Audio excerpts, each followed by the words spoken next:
Hello guys, അപ്പോൾ ഇന്ന് നമ്മൾ മാൽദീവ്സിൽ താമസിക്കുന്നതിൻ്റെ അടുത്തൊരു ആർട്ടിഫിഷ്യൽ ബീച്ച് ഉണ്ടെന്ന് ഇങ്ങനെ കേട്ടു. അപ്പോൾ നമ്മൾ അതൊന്ന് കാണാനായിട്ട് പോവാണ്. അത് അത്യാവശ്യം കുട്ടികൾക്കൊക്കെ ഇറങ്ങാൻ പറ്റണ ഒരു സേഫ് ആയിട്ടുള്ള ലൊക്കേഷനാണ്. അപ്പോൾ നമുക്കതൊന്ന് കണ്ടാലോ?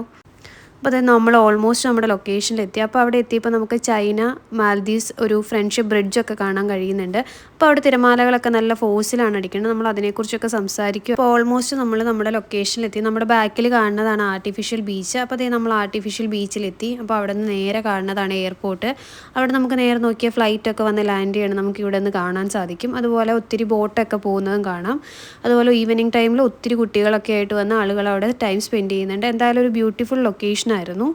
അപ്പോൾ അത് എല്ലാവരും ഇറങ്ങണ കണ്ടപ്പോൾ എനിക്ക് അവിടെ ഇറങ്ങാനൊക്കെ ആയിട്ട് ഒരു ആഗ്രഹം തോന്നി. അപ്പോൾ ഞാൻ ഇറങ്ങി കിട്ടും. അപ്പോൾ അവിടെ വന്നിട്ട് നല്ല ക്രിസ്റ്റൽ ആൻഡ് ക്ലിയർ വാട്ടറൊക്കെ ആയിരുന്നു. ആ ഒരു ഭാഗത്ത് വരെയാണ് നല്ല ഫോഴ്സിൽ തിരമാല അടിക്കണത്. നമുക്ക് അവിടെ നോക്കുമ്പോൾ അതേ ബോട്ടൊക്കെ പോണ കാണാൻ സാധിക്കുന്നുണ്ട്. അപ്പോൾ ഞാൻ കുറേ സമയം അവിടെ നിന്ന് എൻജോയ് ചെയ്തു. അത് കഴിഞ്ഞപ്പോൾ അതേ ഫ്ലൈറ്റൊക്കെ വന്ന് ലാൻഡ് ചെയ്യണം നമുക്ക് കാണാൻ പറ്റുന്നുണ്ട്. എന്തായാലും അടിപൊളി ലൊക്കേഷൻ ആയിരുന്നു. താങ്ക്